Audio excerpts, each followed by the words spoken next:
The headlines are at it again. Many news sources are reporting that homeowners who bought homes in 2022 are now facing a negative home equity.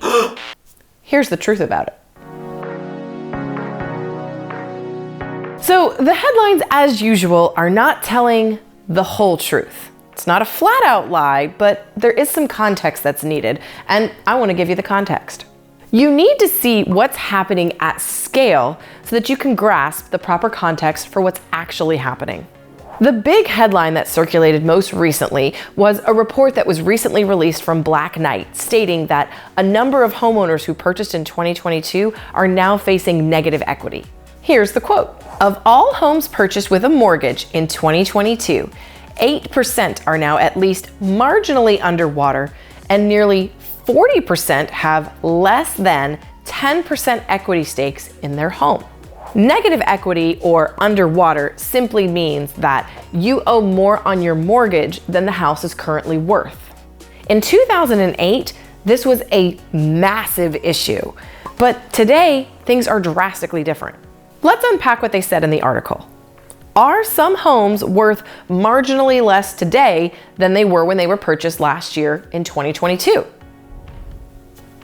Yes, that's true.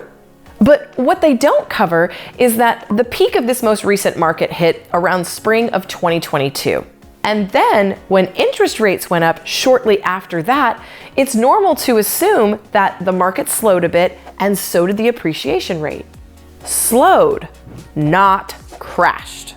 It's an important distinction to make. Homeowners who were in the market during the peak of last year might be marginally underwater and may have seen their values dip a bit.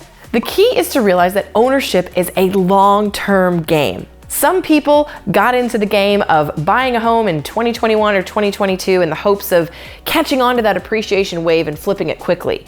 Some people got away with that, but it was not a strategy I would have recommended because prices were rising so quickly and it was hard to get a deal on a property. So if you bought at the peak and have seen values dip a little bit in your area, don't panic. The longer you own your home, the more its value is going to increase over time. On average, as long as you're willing to hold your house for 5 to 10 years, you're going to be just fine. And it's true, if you've only owned your house for a handful of months, you've probably not seen a significant equity gain.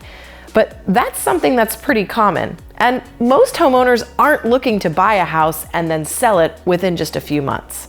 Remember, headlines are meant to terrify, not to clarify. My goal is always to educate you and give you the clarity that you need so you can feel informed and you can make the best decision for you and for your family. And if you're still hungry for more information and you want to know what's happening in the real estate market, just know that our market is in pretty good shape and things aren't quite as bad as they seem. I'm Lindsey Johnson, your resource for all things real estate. See you next time.